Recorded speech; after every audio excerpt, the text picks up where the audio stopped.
Assalamualaikum warahmatullahi wabarakatuh. Halo semuanya, saya Muhammad Teki Alexander dengan NIM 0504 12824 29066.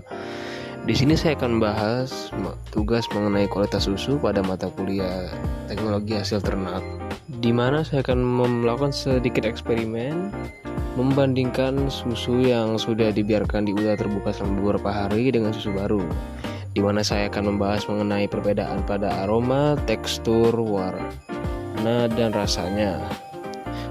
Jurnal yang saya pakai, literatur yang saya pakai untuk penjelasan ini akan saya letakkan di deskripsi video.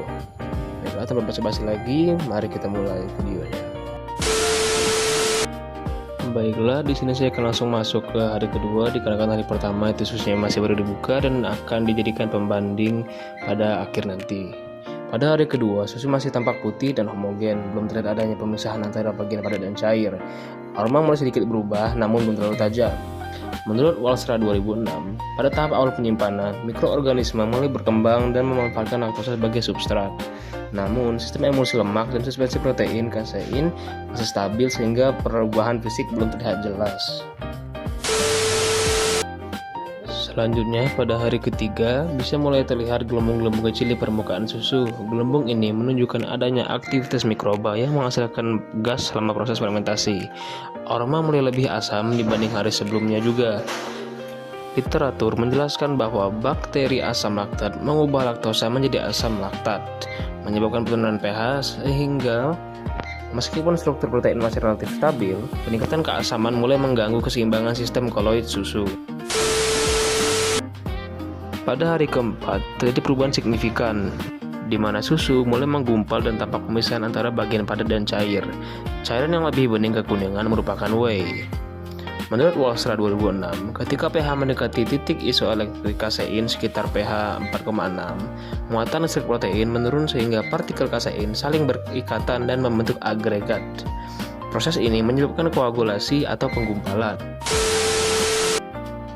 Pada hari kelima, pemisahan fase semakin jelas, gumpalan protein terlihat lebih padat dan jumlah whey semakin banyak. Tekstur menjadi kasar dan tidak homogen, aroma semakin asam.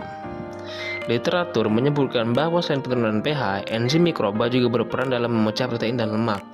Aktivitas enzimatik ini mempercepat kerusakan tekstur dan menghasilkan senyawa volatil penyebab aroma tidak sedap.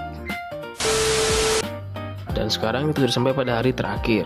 Pada hari ke-6 ini, kerusakan semakin parah, pemisahan hampir total antara bagian padat dan cair, struktur tampak retak dan sangat tidak homogen. Susu pada tahap ini sudah tidak lagi dikonsumsi. Menurut Walstra 2006, kombinasi penurunan pH, aktivitas enzim proteolitik dan lipolitik, serta pertumbuhan mikroorganisme menyebabkan perubahan besar pada sifat fisik dan kimia susu. Baiklah, sekarang kita akan masuk ke pembandingan. Jika dibandingkan langsung, terlihat perbedaan yang sangat jelas antara susu baru dan susu yang telah dibiarkan terbuka. Baik dari segi warna, susu baru berwarna putih bersih dan homogen karena sistem koloidnya masih stabil. Sedangkan susu yang rusak tampak lebih kusam, tidak merata, dan terlihat cairan bening kekuningan akibat pemisahan whey. Dari segi aroma, susu baru beraroma segar dan sedikit manis, sementara susu yang dibiarkan terbuka memiliki aroma asam tajam akibat fermentasi laktosa menjadi asam laktat dan pembentukan senyawa hasil degradasi protein serta lemak. Dari segi tekstur, susu baru bersifat cair dan halus tanpa gumpalan. Sebaliknya, susu yang rusak menunjukkan tekstur menggumpal dan terpisah antara padatan dan cairan akibat koagulasi protein kasein saat pH turun mendekati titik isoelektriknya. Dan terakhir, dari segi rasa, susu baru terasa sedikit manis dan creamy, sedangkan susu yang telah mengalami fermentasi akan terasa asam dan tidak nyaman karena akumulasi asam laktat. Nah, berdasarkan hasil pengamatan dan literatur Walstra 2006, dapat kita ambil kesimpulan bahwa perubahan susu selama penyimpanan pada suhu ruang terjadi akibat pertumbuhan mikroorganisme yang memfermentasi laktosa menjadi asam laktat.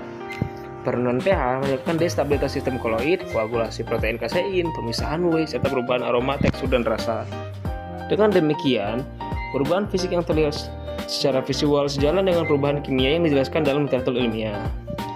Nah, teman-teman, sekianlah presentasi tentang eksperimen saya. Terima kasih atas perhatian dan waktunya. Wassalamualaikum warahmatullahi wabarakatuh.